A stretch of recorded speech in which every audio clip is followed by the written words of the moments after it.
untuk selalu tetap bersabar dalam situasi yang membuat kita memang menjadi tidak sabar gitu. Tapi kita tetap harus bersabar untuk tetap selalu dengan sayang dan kasih sayang dalam situasi yang membosankan atau situasi yang menyebabkan kita menjadi mudah marah gitu ya.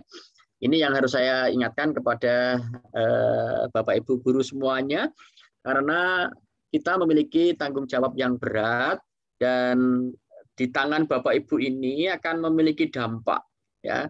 Kalau orang lain yang melakukan tindakan barangkali mungkin tidak berpengaruh, tetapi kalau Bapak Ibu guru ini melakukan satu tindakan, tindakannya itu mungkin tidak disadari tetapi membawa dampak. Karena itu saya meminta kepada Bapak Ibu sekalian yang berada di bagian ujung pelayanan pendidikan kita untuk terus-menerus ya melakukan kebaikan, melakukan upaya-upaya untuk memberikan bantuan dan dukungan kepada anak didik kita. Jadi yang ada di dalam pikiran dan hati kita adalah selalu berusaha bagaimana anak-anak yang sedang kita didik ini dia mendapatkan kesempatan terbaik untuk dapat tumbuh dan berkembang supaya nanti kelak dia akan menjadi manusia-manusia yang bisa ikut menaik atau ikut berkontribusi atau ikut memberi gitu.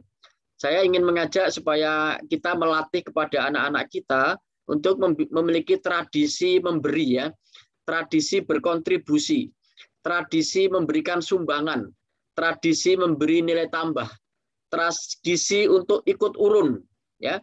Meskipun itu kecil. Nah, jangan sampai kita semuanya itu menjadi bagian yang mengurangi, tapi kita ingin menjadi bagian yang menambah ya, menambah kebaikan, memberi nilai tambah.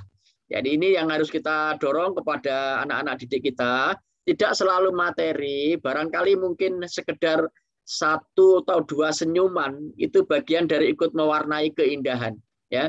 Lalu kemudian 1 atau 2 kegiatan yang menolong orang lain itu juga bagian dari kontribusi, ikut memberikan sumbangan ya. Jadi ini yang mau kita dorong Bapak Ibu sekalian melalui kegiatan-kegiatan webinar Enggang Benuanta ini. Kami sangat berharap Enggang Benuanta itu bisa menjadi pelopor, bisa menjadi wadah bagi teman-teman lain untuk saling berbagi dan saling belajar ya. Jadi ya kita berharap nanti makin banyak guru-guru kita yang mencintai anak-anak didik kita, makin banyak guru-guru kita yang lebih perhatian kepada anak-anak kita, makin banyak guru-guru kita ya yang lebih sabar dan lebih mau mengerti tentang keadaan anak-anak didik kita. Nanti makin banyak guru-guru yang baik kepada anak-anak didik kita, kita punya harapan bahwa ke depan anak-anak akan mendapatkan pelayanan terbaik dan tumbuh menjadi manusia yang baik, yang tentu akan memberikan kebaikan bagi kehidupan sesama ini, ya, kehidupan bersama ini. Jadi itu yang saya pesankan terus-menerus kepada Bapak Ibu sekalian, ya. Nggak boleh Bapak Ibu sekarang itu tidak boleh memiliki rasa benci kepada anak-anak, ya, tidak boleh. Seburuk apapun keadaan anak-anak, kita tidak boleh membencinya, karena kita harus memberikan bantuan kepada mereka. Maka saya sering menyarankan, kalau kita memang tidak bisa mencintainya, mari kita rubah pandangan kita dan merubah dari cinta itu tidak benci tapi belas kasihan, ya, mesake, ya, mesake atau belas kasihan. Mari kita lihat anak-anak kita yang perlu bantuan itu dengan perasaan iba dan belas kasihan. Ya, mari kita tolong, kita dekati mereka, kita bantu mereka dengan pendekatan belas kasihan. Ya, bukan pendekatan cinta. Saya yakin nggak sulit kita untuk bisa mencintai orang-orang yang memang nakal. Jadi kalau kita ngomong mencintai itu pasti akan bertolak belakang dengan kejiwaan kita. Tetapi kalau kita merasa belas kasihan, saya melihat anak-anak seperti itu secara psikologi masih sangat memungkinkan ya. Nah, nanti di dalam belah itulah akan tumbuh cinta kasih. Ya, cinta kasih yang dampaknya bukan untuk kepentingan kita, tapi dampaknya untuk kepentingan orang yang kita cintai. Biasanya kalau mencintai dalam tanda petik mencinta itu pamrihnya untuk diri kita sendiri. Tapi kalau kasihan, belas kasih itu pamrihnya untuk orang yang kita kasih, gitu ya. Nah, ini di sini sebenarnya yang mau saya ajak kepada teman-teman semuanya. Mari kita ciptakan pertemuan-pertemuan dengan anak-anak, apakah pertemuan melalui daring atau pertemuan melalui luring itu adalah pertemuan-pertemuan yang menyenangkan, pertemuan-pertemuan yang dirindukan, pertemuan-pertemuan yang membuat mereka bahagia, pertemuan-pertemuan yang bisa melepaskan stres. Ya, jangan sebaliknya, setiap pertemuan membuat stres baru, setiap pertemuan membuat suasana tidak nyaman. Ya, setiap pertemuan membuat suasana uring-uringan. Setiap pertemuan membuat beban bagi peserta didik. Nah, ini menjadi situasi yang tidak enak. Jadi dalam keadaan yang sekarang ini, yang saya pesankan nanti dengan Bu Ani dan kawan-kawan, termasuk guru-guru hebat kita, saya percaya yang ikut Enggang Benuanta ini sudah ada kemauan kuat untuk melakukan yang terbaik bagi anak didik kita. Bahwa kita belum bisa, ya enggak apa-apa, namanya belajar ya. Atau kita belum tahu caranya, tidak apa-apa. Tapi pesan saya, mari kita mulai dari yang paling kecil saja. Mulai dari paling kecil. Kenapa? Pertama, bertahanlah untuk tidak marah dulu.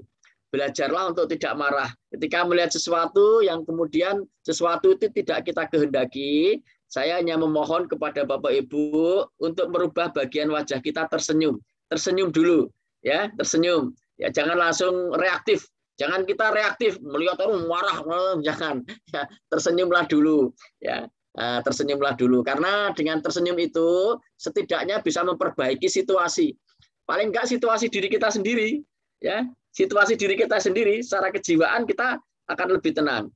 Tapi kalau Bapak Ibu marah, itu akan merusak pribadi Bapak Ibu dan tentu juga akan merusak perkembangan peserta didik, ya. Saya mengajak guru-guru kita harus lebih dewasa, harus lebih matang, ya. Kalau anak-anak mudah marah, ya biarlah namanya juga anak-anak. Tapi guru-guru tidak boleh mudah marah gitu. Kalau anak-anak dipancing marah, lalu kemudian marah, lalu guru juga seperti itu. Ketika muridnya marah, gurunya juga ikut marah. Lalu apa bedanya antara guru dengan murid gitu loh ya. Ini yang mau saya ajak supaya nanti kita mulai ya, membangun yang paling dasar dalam jiwa kita dulu. Kita ingin menumbuhkan dan menanamkan cinta kasih kepada anak didik kita. Dalam suasana cinta kasih itu akan membantu, mempercepat dan mempermudah semua konten pelajaran yang ingin Bapak Ibu sampaikan ke anak-anak. Itu saya ibaratkan sebagai jembatan autentik yang membangun hubungan antara diri kita dengan anak-anak ya. Kalau jembatannya terbangun, maka transaksi ini akan mudah ya, transaksi akan mudah. Transaksi itu proses untuk menyampaikan informasi ke peserta didik. Tapi kalau jembatannya ini enggak ada, transaksinya akan sulit gitu ya. Ya, Bapak Ibu harus lebih cermat. Kenapa sih anak-anak itu kok sulit saya ajari? Jangan-jangan kita belum memiliki hubungan dalam transaksi tadi itu ya, yaitu jembatan yang menghubungkan antara hati kita dengan peserta didik kita. Maka dalam situasi seperti itu mesti kita akan uring-uringan terus. Kalau kita uring-uringan, sebenarnya guru-guru ini termasuk yang menderita. Nah, dalam penderitaan guru ini akan membuat penderitaan murid-murid gitu loh. Ini yang mau saya minta pada Bapak Ibu guru semuanya untuk mari kita berubah ya. Kita berubah, situasi kita memang sangat momentum untuk bisa melakukan perubahan ya, karena COVID-19 kita memang harus berubah, karena juga kebijakan Kementerian Merdeka Belajar kita memang harus berubah.